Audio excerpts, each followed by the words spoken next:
What is going on? It's Alex coming back at you with another video, and today we're going to be breaking down the best and worst rookie performances from this third week of the NFL season. If you are new, feel free to like, comment, and subscribe. You guys know how to use YouTube. It's going to be another late night drop. I know, it is what it is, but we're going to be getting back to a little bit of a more regular schedule soon enough, so bear with me for a little bit longer. Let's get on into this, though, starting out with the winners, including the stars of the week. Starting out with Jayden Daniels. So obviously, someone who got taken very highly, and a lot of people had some issues with it. He was my QB2. I had him above Drake May. Now, is that proven to be worth it? We don't know. We won't know until a couple years in, right? But so far, Jayden's done a phenomenal job. 91.3% completion percentage. I think that's the highest of any rookie, with 254 passing yards, 2 touchdowns, 0 interceptions, but not only that, he had 2 big-time throws to 0 turnover-worthy plays, also was effective on the ground as well. So, honestly, did a fantastic job.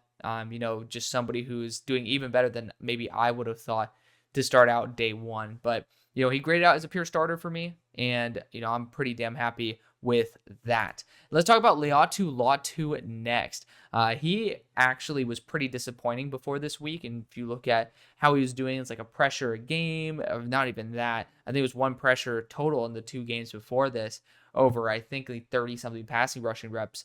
And, this past week just turned it on. 5 pressures, 85 defensive grade, including a strip sack forced fumble. Big fan of that. Latu needed to have that big game because obviously he was taken before some other notable pass rushers. And, if he was, essentially having a pass rush win rate of that low, or a pressure rate that is that low, then we'd have to have some discussions as to whether it'd be fully worth it. But I think that, he finally answered those questions, even though the questions were kind of already answered. It was just starting to be like, well, we kind of want you to do better this early, and he has. So that's really awesome. The fact that he got 85 defensive grade means he just wasn't a DPR, which is a big step up in his game.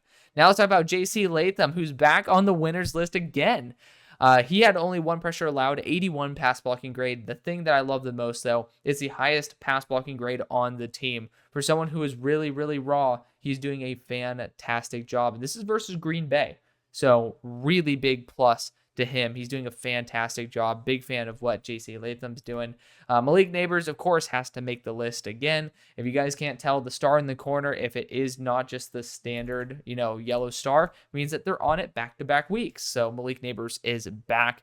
Did a fantastic job. 12 targets, 8 receptions, 78 yards, 2 touchdowns, including one of the most acrobatic touchdowns that we've seen in a hot second. Granted, a lot of NFL players make acrobatic catches, but Malik Neighbors has proven to be an effective weapon there for New York going into the future. Prayers up in terms of his health, because obviously injuries are the only way you could really derail talent at this point, or else shitty offensive coordinating. But luckily, that doesn't seem to be hampering Malik Neighbors, because I don't really think it's there. I think it's a quarterback that's relatively hampering it. But I digress. Javon Solomon, starting out with the rest of the stock ups. Awesome. He's the top graded defender for Buffalo. Limited reps this week, but 93 defensive grade, 1 pressure, 1 stop.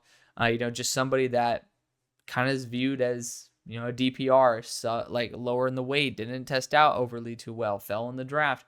But coming out of Troy, he had a lot of talent. There was a lot of hype on him in the pre-combine process, and he's showing out, man. 93 defensive grade is incredible. Devondre Sweat, he got the top defensive grade for the entire defense there for Tennessee. It was only 68. He had 2 defensive stops, but the fact is he's on a defense with a lot of very talented individuals, and he was one of the best. Actually, he was the best in terms of grading.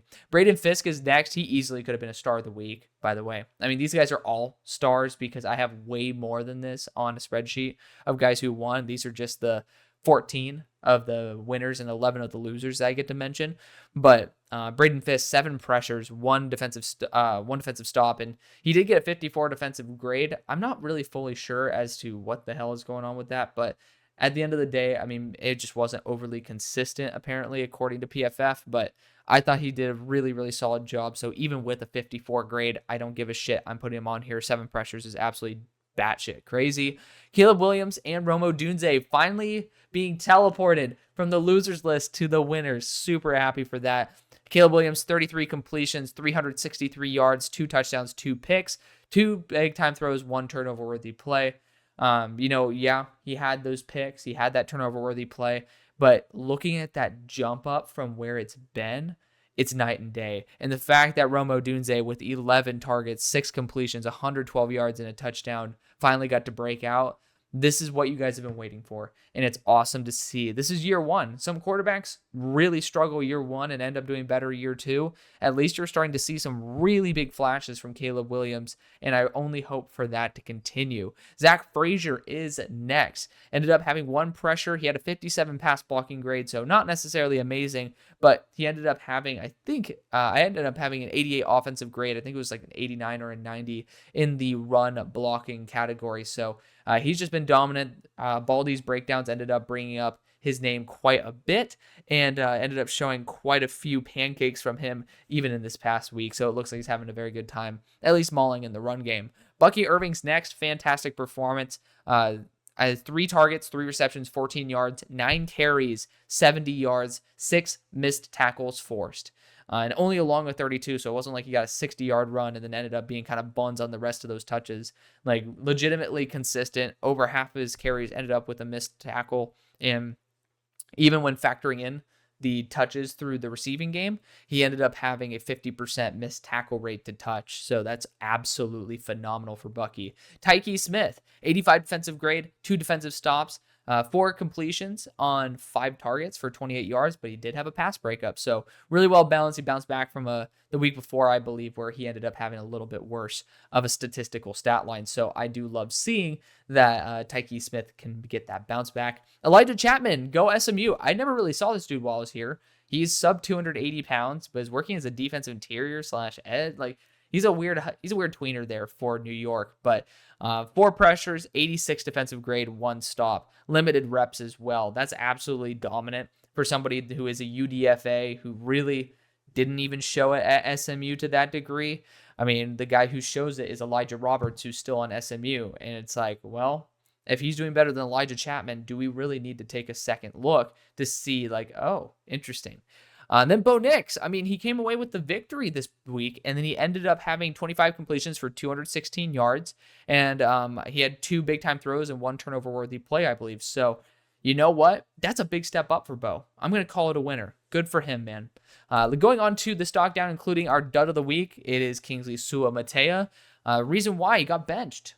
I mean, this early on, he looked really, really bad in week number 2, and he got his ass benched. I think he ended up coming back this week for some reps, but simply put, that's not a great start to your career when you do, like, you actually have a relatively solid flash in week 1, and then in week 2, it's like, oh, well, that's not a starter grade. So hopefully he bounces back. Obviously, I was a little bit lower on him in terms of the overall grade. I thought he was more of a natural right tackle than left. So maybe that's going to be the future. We'll see what happens for him, though. Going to stock down, we have starting out with Tip Ryman, who was drafted in the 3rd round to be a blocker, and he had a 46 blocking grade. Didn't have any production as a receiver either. So as a 3rd round pick, I'm going to have a little bit more of a tighter grip, so to speak, on whether I'm going to be putting you on this list or not. Nate Wiggins, he actually had a good forced fumble this week. However, had a 42 defensive grade, 5 targets, 4 receptions, 82 yards. He did end up looking like he was a little bit outmatched, and then CD just got kind of caught napping, so to speak. Amarius Mims ended up making his first appearance this week. 55 pass blocking grade, 2 pressures allowed. Wasn't really great. It was unlimited reps as well. And honestly, that 55 pass blocking grade was higher than his run blocking grade. Overall, he didn't do a very good job, but he's going to have plenty of time to do a lot better. Cade Stover, he had 19 reps, did not get any production, and had a 5 pass blocking grade.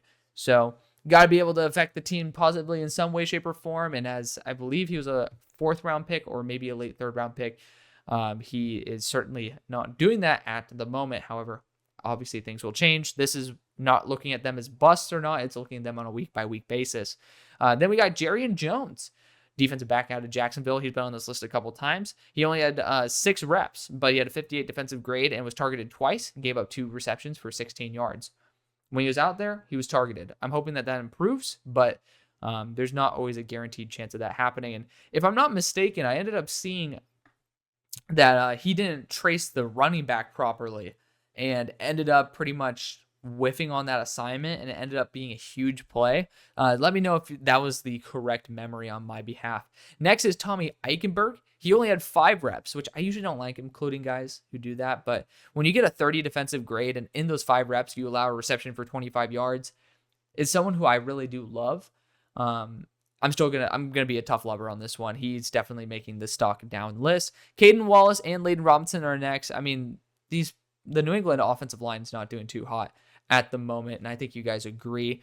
Layden Robinson's on here again for allowing more than 3 or more pressures, had a 54 pass blocking grade, and I think this week the issue was he didn't even have a great run blocking grade. He's just somebody who needed a year or two. Like, that was my thing, and he's done far better than what I ever expected so far. However, you don't want to like put this poor guy, throw him to the fire, and then continue to let your quarterback deal with the consequences. And then Caden Wallace, 3 pressures in a 44 pass blocking grade. Not great to be his debut at left tackle, which again, I honed in on him as a guard, not a tackle, and I still am very, very confident in that. Drake May almost made this list. His average depth of target was 2.7 yards. You just got to be better. You got to do a little bit more than that. But then, of course, ending off this is Theo Johnson and Johnny Wilson. Theo ended up having 2 targets for 1 reception for 13 yards and a drop. Johnny, 2 targets, 1 reception, 9 yards, and a drop, where Johnny could have really stepped up and been a key pivotal piece there for Philly with A.J. Brown out. He really has been more of a non-factor. But that is going to be the video. Thank you so much for watching. I love you. See you on the far side. Peace.